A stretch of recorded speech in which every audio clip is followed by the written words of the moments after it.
안녕하세요. 이주영 전도사입니다. 이주영 전도사와 떠나는 주말 성경 여행 그 두 번째 시간입니다. 창세기 13장을 오늘은 함께 살펴볼 건데요. 지난 시간에 이어서 믿음의 조상이라고 이야기하는 아브라함에 대해서 우리가 창세기 13장을 통해서 좀 알아보려고 합니다. 아브라함과 롯의 결별입니다. 13장은 그 12장부터 쭉 아브라함과 롯은 함께 움직이고 함께 이동했는데 13장에서는 아브라함과 롯이 결별하는 장면이 나와요. 말씀을 함께 같이 볼까요? 아브라함이 애굽에서 그와 그의 아내와 모든 소유와 롯과 함께 네겝으로 올라가니 아브라함에게 가축과 은과 금이 풍부하였더라. 그가 네겝에서부터 길을 떠나 베델에 이르며 베델과 아이 사이 곧 전에 장막 쳤던 곳에 이르니 그가 처음으로 제단을 쌓은 곳이라. 그가 거기서 여호와의 이름을 불렀더라. 아브라함의 일행 롯도 양과 소와 장막이 있으므로 그 땅이 그들이 동거하기에 넉넉하지 못하였으니 이는 그들의 소유가 많아서 동거할 수 없었음이니라. 그러므로 아브라함의 가축의 목자와 롯의 가축의 목자가 서로 다투고 또 가나안 사람과 브리스 사람도 그 땅에 거주하였는지라. 아브라함이 롯에게 이르되 우리는 한 친족이라 나나 너나 내 목자나 내 목자나 서로 다투게 하지 말자. 내 앞에 온 땅이 있지 아니하냐. 나를 떠나가라. 내가 좌하면 난 우하고 내가 우하면 나는 좌하리라. 이에 롯이 눈을 들어 요단 지역을 바라본즉 소알까지 온 땅인 물이 넉넉하니 여호와께서 소돔과 고모라를 멸하시기 전이었으므로 여호와의 동산 같고 애굽 땅과 같았더라. 그러므로 롯이 요단 온 지역을 택하고 동으로 옮기니 그들이 서로 떠난지라. 아브라함은 가나안 땅에 거주하였고 롯은 그 지역의 도시들에 머무르며 그 장막을 옮겨 소돔까지 이르렀더라. 소돔 사람은 여호와 앞에 악하며 큰 죄인이었더라. 1절에서 13절은 이제 아브람과 롯이 결별하는 장면인데 그 장면에서 몇 군데 굉장히 중요한 키포인트가 있습니다. 키포인트가 뭐냐면 1절에서 애굽에서 떠났죠. 애굽에서 이제 그와 그의 아내와 롯과 함께 떠났습니다. 그리고 네게브에서부터 베델에 이르렀고 베델에서 그 전에 장막을 쳤던, 그래서 4절을 말씀 보면 처음으로 제단을 쌓은 곳, 이게 되게 중요하죠. 이거 보면 12장에 그 아브라함이 하나님의 말씀을 따라 떠났던 그 여정 가운데 하나님의 음성을 듣고 멈춰 섰던, 그리고 첫 번째 제단을 쌓았던 그곳. 근데 그곳에서 떠나서 애굽으로 내려갔더니 그는 어려운 일을 당했습니다. 그리고 다시 돌아온 곳이 바로 그 처음 장막을, 그 처음 제단을 쌓은 곳이었죠. 여기가 키포인트예요. 그러면 하나님께서 아브라함에게 말씀하셨던 그 땅, 그곳이 하나님께서 약속하신 땅이었고, 그 땅을 중심으로 아브라함에게 하나님께서 축복을, 그의 자손에게 축복을 내리시겠다 말씀하셨는데 그가 그곳을 떠나서 애굽으로 내려갔죠. 그리고 다시 돌아왔습니다. 근데 이제 여기서부터 또 문제가 생기는 거죠.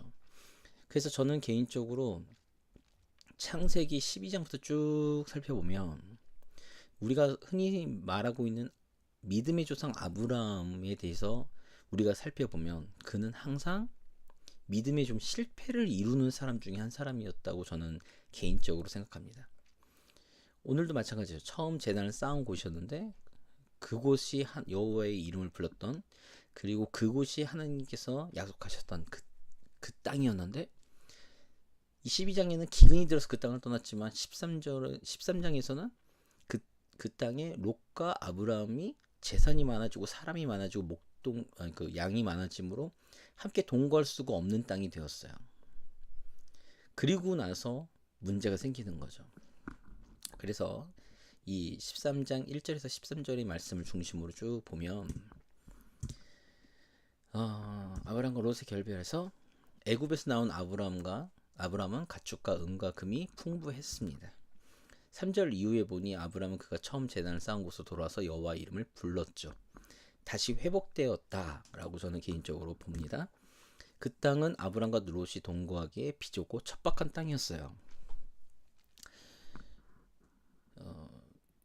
맨 처음에 왔을 때는 괜찮았죠. 그러나 이제 재물이 많아지고 가축과 은과 금이 풍부해지고 그들이 거느리는 사람의 수가 많아지다 보니까 그 땅은 함께 할 수 있는 땅이 아니었어요. 그래서 아브람은 롯과 결별하기로 결정하죠. 롯과 결별하기로 결정하는데 여기서 제가 개인적으로 물음표를 던지는 것이 있습니다. 그 물음표를 던지는 것이 아브람이 먼저 롯에게 제안을 하죠. 나를 떠나라. 그러니까 이 떠나라는 의미에서 우리가 살펴볼 것이 무엇일까라고 했을 때 실질적으로 아브람은 롯과의 결별을 통해서 그러니까 아브람 스스로에 대한 유익과 이익을 차지하려고 했다는 거예요. 저는 개인적으로 그렇게 보고 있습니다. 그렇지 않고서는 그 본토 친척 아비 집을 떠날 때부터 그게 어디죠? 그 가나안 땅을 오기까지 아브람과 롯은 계속 동행을 했어요. 그럼 산전수전을 다 겪은 거죠. 그런데 아브람이 롯을 떠나가라고 이야기를 하는 거죠. 나를 떠나라. 이 떠나라는 이 의미, 이것에 대한 결정은 결국 롯이 한 것이 아니라 아브람이 했습니다. 그러니까 롯이 삼촌 내가 떠나겠습니다. 여기 함께 살 수 없으니까 내가 떠나겠습니다. 라고 이야기를 하는 것이 아니라 아브람이 떠나라고 이야기를 하는 거죠. 아브람은 왜 롯에게 선택권을 주었는가? 네가 좌하면 난 우하고 네가 우하면 난 좌할 것이다. 저는 이 부분도 개인적으로는 굉장히 아브람의 숨겨진 어떤 의도가 있지 않았을까 이런 음모론을 좀 제기하고 있습니다. 음모론을 제기한다 라는 거는 실질적으로 신앙과 신학 안에서는 금기시되는 거지만 저는 개인적으로 이 음모론을 좀 하고 싶어요. 이 의미에 있어서 제가 이제 신던 다닐 때 구약학 교수님에게 여쭤봤죠. 왜 이 롯에게 선택권을 주고 이 부분에 있어서 아브라함은 좀 불순한 의도가 있지 않았을까라고 문제제기를 했을 때 구약학 교수님이 이렇게 말씀하셨어요.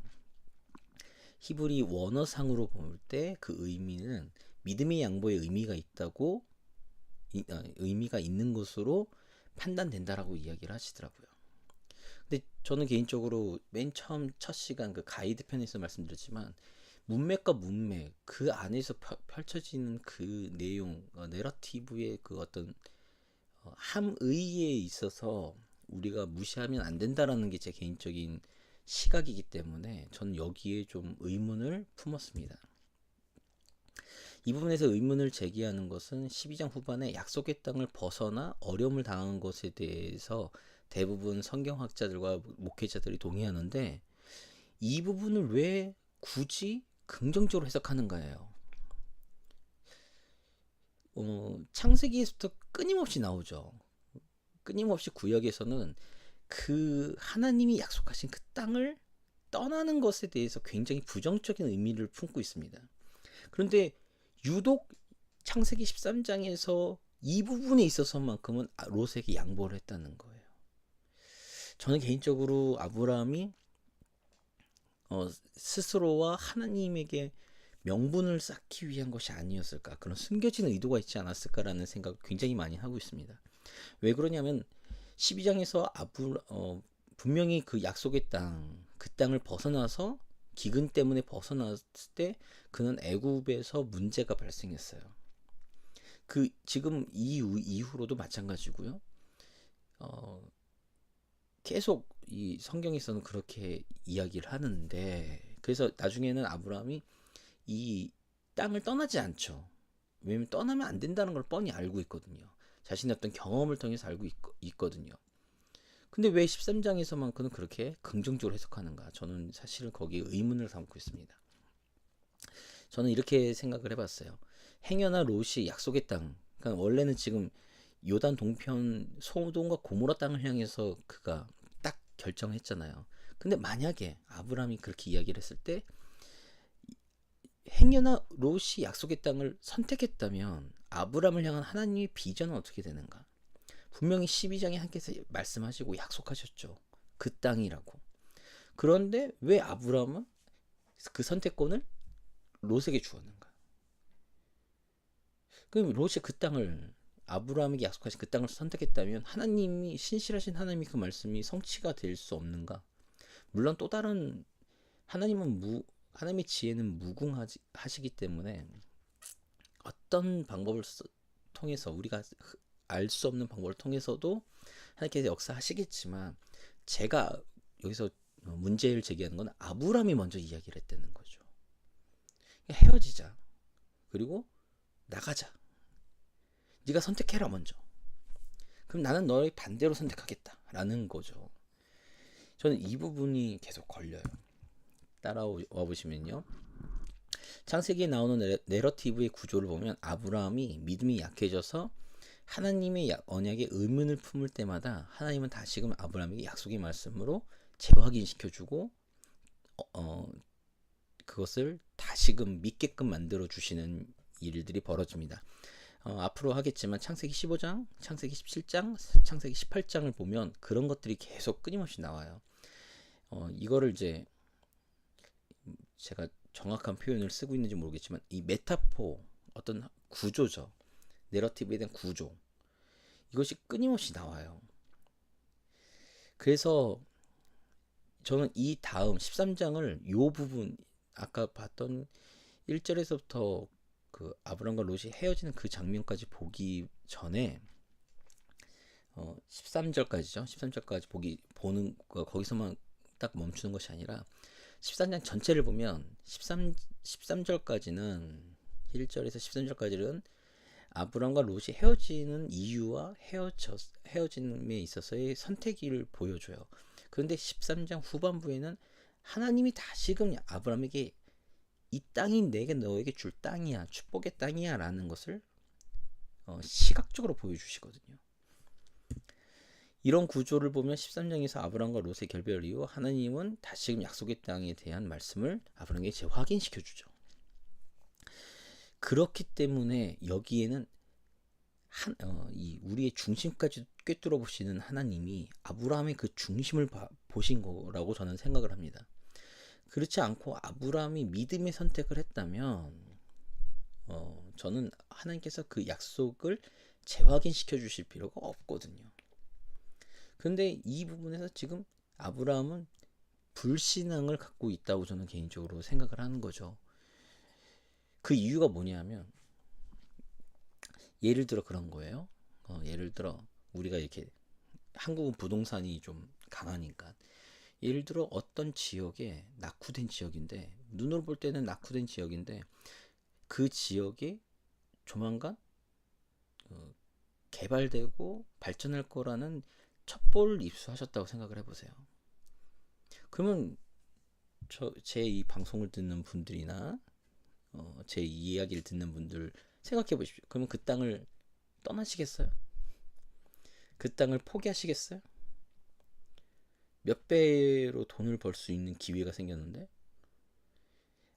그러니까 그 어떤 첩보를 들었을 때 아무리 봐도 나는 여기가 개발될 것 같지 않고 발전할 것 같지가 않아.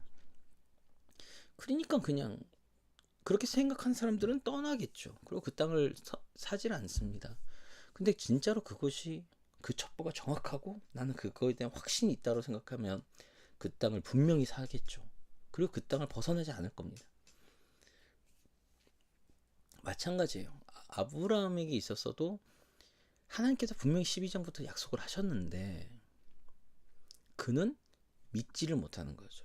여기 믿지 못하기 때문에 롯에게 선택권을 먼저 주는 겁니다. 저는 그렇게 보고 있어요. 그거에 대한 근거가 뭐냐면 아까도 말씀드린 것처럼 13장 좀 이따가 하겠지만 13장 후반부에 14절부터 아브라함을 하나님께서 데리고 그 올라가셔서 땅을 보여주시죠. 그리고 이 땅이야, 내가 너와 너 자손에게 줄 땅이야 라고 다시 확인시켜 주죠.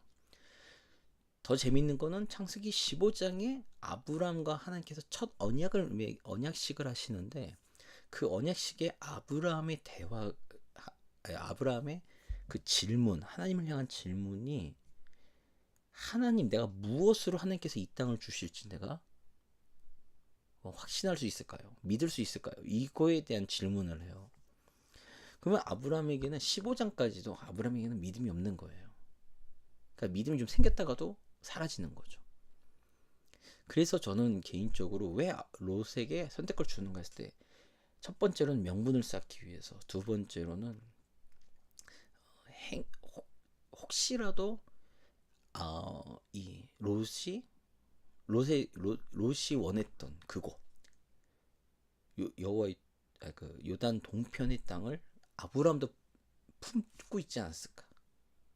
그래서 저는 하나님과 사람에 대한 명분, 그리고 그 욕심이, 숨겨져 있는 욕심, 이것들이 13장의 함이라고 저는 개인적으로 보고 있습니다. 이 부분에 대해서는 제가 개인적으로 논증할 게 굉장히 많지만, 지금은 일단 제 생각은 그렇고, 아마 듣는 분들은 어떻게 생각하실지 모르겠지만, 그렇게 저는 개인적으로 생각하고 있습니다. 창세기 저자가 소돔과 고모라 땅에 대한 상반된 함의를 보여주는 것에서 알 수 있어요. 소돔과 고모라 성을 창세기 지금 13장에 보면 10절이죠. 여호와의 동산과 같다고 그래요. 그러니까 창세기의 저자, 저는 이제 개인적으로 그 창세기부터 신명기까지 저자를 모세로 저는 믿고 있으니까요. 이 창세기 저자였던 모세의 입장에서 이 보여주고 싶은 함의가 있는 거죠. 소돔과 고모라 성을 여호와의 동산과 같다 보기에, 그렇죠. 롯이 눈을 들어, 10절에 보면 이에 롯이 눈을 들어 요단 지역을 바라본즉, 그러니까 롯이 바라본즉 소돔과 고모라가 여호와의 동산 같고 또 애국과 같다고 표현해요. 그러니까 잘 보셔야 돼요. 12장에서는, 그러니까 창세기 2장에서는 여호와의 동산은 에덴 동산이잖아요. 이 에덴 동산은 축복의 땅이고 굉장히 번성하는 땅이에요. 여기엔 근심 걱정이 없어요. 그런 완벽한, 정말 좋은 땅처럼 보였다는 거고, 애굽 땅이라고 이야기를 하는 거는 12장에 하나님께서 약속하신 그 땅은 척박한 땅이었어요. 기근이 들고 어려움이 있는 땅이었지만 애굽은 안 그랬거든요. 그래서 애굽으로 내려가잖아요. 그래서 이 상반된 함의를 갖고 있고, 13절에 보면 하나님이 보시기에 하나님 앞에서 소돔 사람은 큰 죄인이라고 이야기를 하는 것처럼, 이 상반된 함의를 통해서 롯이 그런 시선을 갖고 있었다면 아브라함도 그런 시선이 있지 않았을까? 저는 개인적으로 좀 불순한 생각을 좀 해봤어요. 그렇지 않고서는 롯에게 선택권을 줄 수가 없습니다. 왜 그러냐면 예수님께서 말씀하신 것처럼 천국은 침노한 자의 것이다, 뭐 이렇게 말씀하셨고, 그 말씀에 대해서 굉장히 목회자들이나 설교가들은 굉장히 중요한 의미를 부여하잖아요. 하나님 나라에 대한, 하나님의 것에 대한 욕심을 부리는 것, 이것은 부정적인 의미보다는 긍정적 의미를 주는 거죠. 그런데 왜 아브라함은 믿음의 양보를 한다? 저는 이 부분은 도저히 동의할 수가 없더라고요. 롯이 요단 동편을 선택한 이유가 있습니다. 자, 눈으로 보기엔 물이 넉넉했어요. 아브라함과 롯이 왜 결별하려고 그랬죠? 그들이 소유하고 있는 양 때문에 그래요. 그래서 양떼들을 먹이기 위해서는 물이 필요했고, 풀이 필요하잖아요. 풀이 필요하고, 그 풀은 물가에서만 자라니까요. 그리고 성경에서는 이 저자들이 항상 이 이스라엘 사람들이 대부분이니까 이 팔레스타인 지역인 사람들이었으니까 이들에게 가장 좋은 땅은 물이 있는 땅이에요. 물이 있는 곳. 그래서 들어보신 적 있죠? 여호와의 물된 동산 뭐 이런 표현도 많이 듣잖아요. 이 물이 넉넉하고 이 물이 흐르고 있는 땅이 굉장히 좋은 땅이라는 거죠. 지금 오늘날도 마찬가지입니다. 그리고 여호와의 동산과 같고 애국과 같다. 이 부분은 이제 우리가 생각해 봐야 될 것이 창세기 3장에서 선악과를 따먹는 장면에서도 하와가 보기에 좋았던 거죠. 자 보시면 소돔과 고모라 성은 여호와의 동산과 같고 애굽과 같다 이렇게 표현했는데 지금 아브람과 롯이 서 있는 하나님의 약속의 땅은 기근과 어려움이 가득한 땅이라는 것에 대한 대조를 이루고 있어요. 그러면 오늘날도 마찬가지인 거죠. 오늘날도 우리가 보기에 여호와의 동산 같고 좋은 땅, 좋은 곳, 좋은 것 그것을 우리는 선택을 합니다. 근데 하나님의 약속에 임하는 하나님의 말씀이 임하는 하나님의 뜻이 거하는 그곳은 사실은 힘든 척박한 땅이에요. 예수님께서 이렇게 말씀하셨어요. 누구든지 나를 따라오거든 자기 십자가를 지고 좁은 길로 들어가야 된다고 말씀하셨죠. 그만큼 이 하나님의 약속과 하나님의 말씀, 하나님의 뜻이 임하는 곳은 사실 우리가 보기에는 좋은 곳은 아니에요.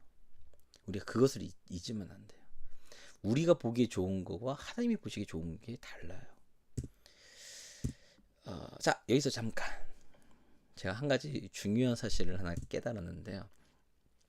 보기에 좋았더라는 표현은 창세기에 굉장히 많이 자주 등장합니다. 보기에 제 12장 거를 보신 분들은 아실 거예요. 제가 12장 스타트를 뭐라고 이야기했냐면 하나님의 비전이라고 제가 표현했어요. 하나님이 보시는 거예요. 하나님이 보신 아브람, 하나님이 보시는 하나님의 뜻, 하나님의 계획 이건데 이 보기 좋았다라는 것은 창세기 되게 자주 등장하죠. 같은 표현이지만 하나님의 관점에서 보기에 좋은 것은 선한 것입니다. 그래서 창세기 1장을 쭉 보시면 천지 창조를 하시면서 뭐라고 말씀하시죠? 하나님이 보시기에 좋았더라. 하나님이 보기에 좋았더라. 마지막 날 인간을 창조하시고 그 모든 것을 보시면서 하나님이 보시기에 심히 좋았더라. 이렇게 말씀하시죠. 그러니까 성경에서 하나님의 관점에서 보기에 좋으면 선이에요. 근데 창세기 3장을 기점으로 인간의 관점에서 보기에 좋은 것은 죄악입니다. 자, 그러면 아까도 말씀드린 것처럼 소돔 고모라 성을 보면서 롯은 무엇으로 봤죠? 여호와의 동산 같고 애국과 같고 보기에 좋았어요. 그러나 13절에 뭐라고 성경 저자는 이야기를 하죠? 여호와 앞에 악하며 큰 죄인이라고 얘기하죠. 다릅니다. 그러니까 오늘날 우리가 신앙생활 할 때도 마찬가지예요. 우리가 보기에 좋은 것을 선택하시면 안 됩니다. 하나님이 보시기에 좋은 걸 선택해야죠. 그래서 우리는 성경 말씀을 봐야 되고 하나님의 뜻을 깨달아야 돼요. 하나님의 뜻을 구해야 되는 거죠. 그래야지만 우리가 올바른 신앙생활을 할 수 있고 그 올바른 신앙생활을 통해 하나님의 영광을 보여줄 수 있다는 것입니다. 자, 롯이 보기에 좋은 소돔은 곧 하나님이 보시기에 나쁜 곳이었어요. 13절에 소돔 사람은 하나님 앞에서 큰 죄인이었다고 표현하고 있죠. 자, 아브라함에게 재확인시켜주는 언약이에요. 아까 말씀드린 것처럼 자 14절부터죠. 롯이 아브라함을 떠난 후에 여호와께서 아브라함에게 이르시되 너는 눈을 들어 너 있는 곳에서 북쪽 남쪽 그리고 동쪽과 서쪽을 바라보라. 보이는 땅을 내가 너와 내 자손에게 주리니 영원히 이르리라. 내가 내 자손이 땅의 티끌 같게 하리니 사람이 땅의 티끌을 능히 셀 수 있을진데 내 자손도 세리라. 너는 일어나 그 땅을 종과 횡으로 두루 다녀보라. 내가 그것을 내게 주리라. 이에 아브람이 장막을 옮겨 헤브론에 있는 마불에 상수리 수풀에 이르러 거주하며 거기서 여호와를 위하여 제단을 쌓았더라. 자, 비슷한 구조죠. 12장에서도 비슷한 구조가 나옵니다. 하나님의 말씀이 임해요. 그리고는 하나님의 말씀을 향한 믿음의 행위로 제단을 쌓죠. 14절부터 17절은 하나님 아브라함에게 재확인시켜주는 말씀이에요. 약속이죠. 제가 언약이란 표현을 썼지만 이 언약은 사실 15장이 나와야 될 단어고요. 이 약속이고 하나님께서 일방적으로 이야기를 하시는 거죠. 그러니까 롯이 아브라함을 떠난 후에 하나님이 너는 눈을 들어 너 있는 곳에서 북쪽, 남쪽, 동쪽, 서쪽을 바라보라는 거죠. 자, 아까 롯이 눈을 들어본즉 여호와 그 소돔과 고모라 성이 여호와의 동산 같다, 애국 같다 이랬죠. 똑같은 패턴으로 하나님이 아브라함에게 이르시되 너는 눈을 들어 봐라 이거죠. 이곳이 너가 선택한 저는 여기서 이 하나님의 말씀 가운데 함의가 있다고 보거든요. 네가 가고 싶었던 저 땅이 아니에요. 저 요단 땅이 아니라 요단 동편 땅이 아니라 소돔과 고모라 쪽이 아니라 이쪽 네가 보기에 척박하고 살기 힘들 거라고 생각하는 이 땅이 내가 내게 줄, 네 자손에게 줄 땅이고 영원히 이곳에서 있게 할 그 땅이야. 내가 너에게 줄 땅이야. 이거죠.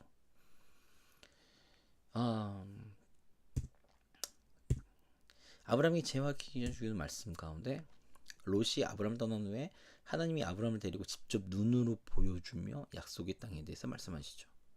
그러니까 보라는 거예요.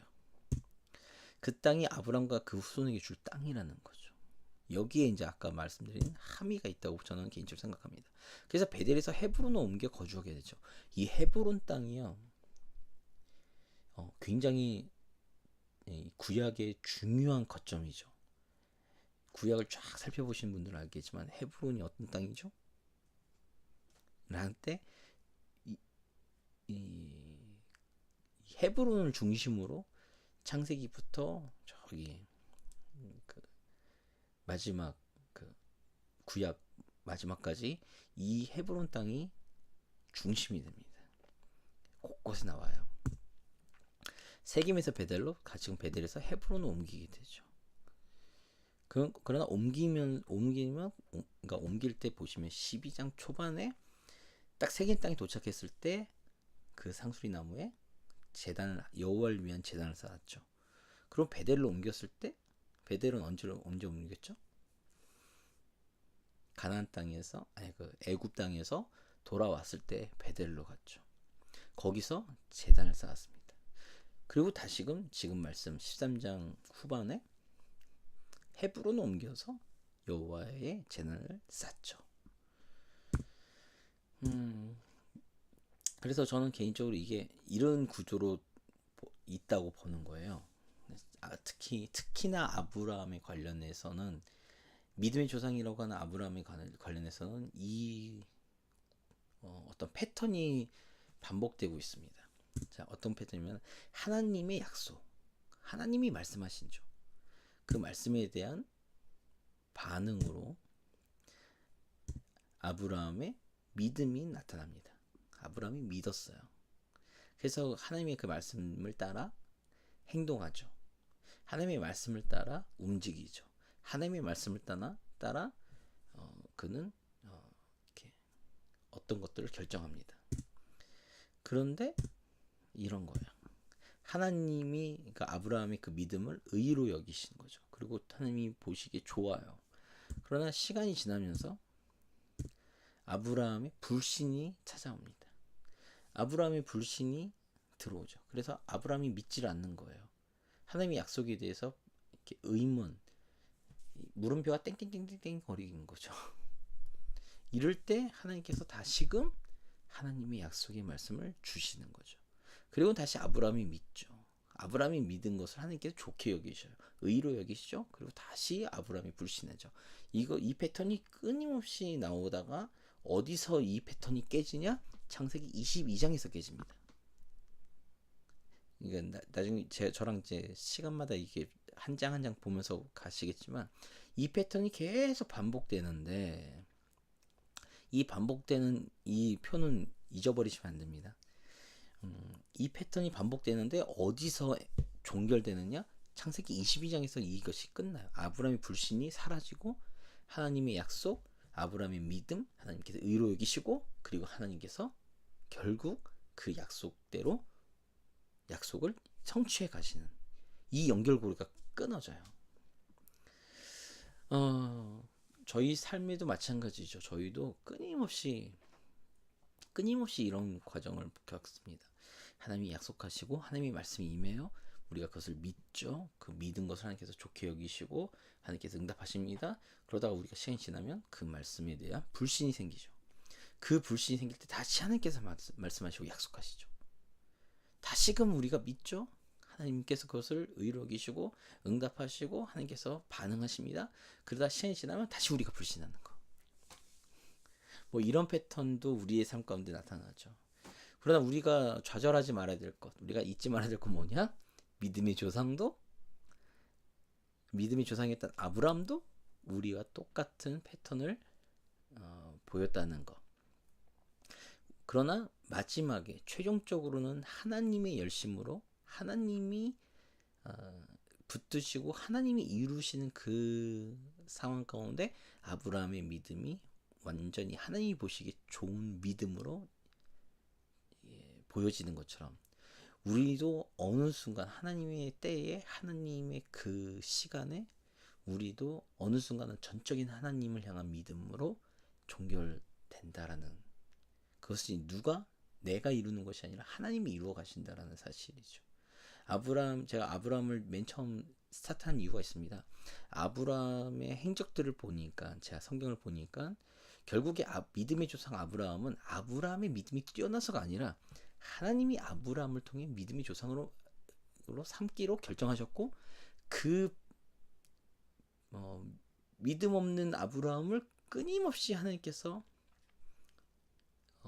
끌고 가셔서 결국에 믿음의 조상 아브라함 온전한 순종 하나님을 향한 믿음으로 그는 그의 독자 이삭을 제물로 바치는 그 순종의 자리까지 마지막에 순종의 자리까지 나아갔다는 거죠.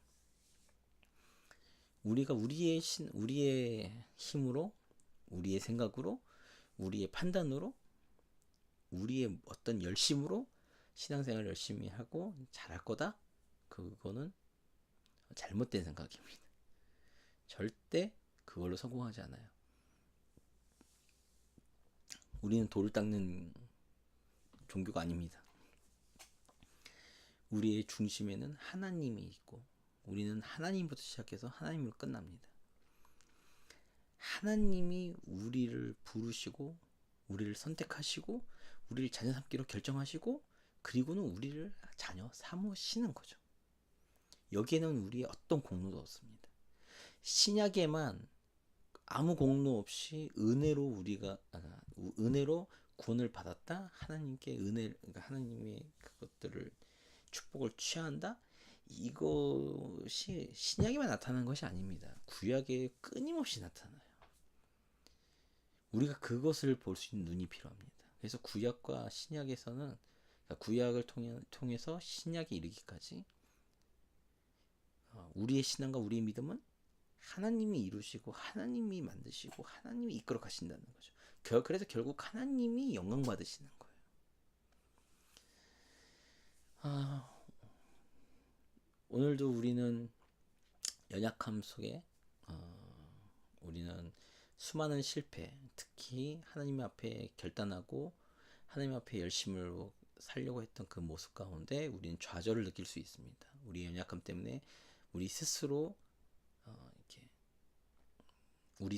생각할 때 때로는 경멸할 수도 있죠. 실망할 수도 있습니다. 그러나 우리는 연약한 인간이고 죄인이기에 하나님의 뜻을 온전하게 이룰 수 없다는 것을 인정하고 그럼에도 불구하고 하나님의 은혜 가운데 하나님이 우리를 하나님이 기뻐하시는 사람으로 만들어 가시고 그래서 그러기 위해서 때로는 말씀하시고 때로는 위로하시고 때로는 채찍질 책망하시고 그런 역사가 우리 가운데 임한다는 거죠. 그러나 하나님의 그 손길은 포기하지 않으신 하나님의 그 사랑과 손길이라는 것을 오늘도 잊지 마시고, 오늘도 부족하지만 신앙생활의 한 걸음을, 믿음의 한 여정을 오늘도 승리하시기를 주님의 이름으로 기도합니다.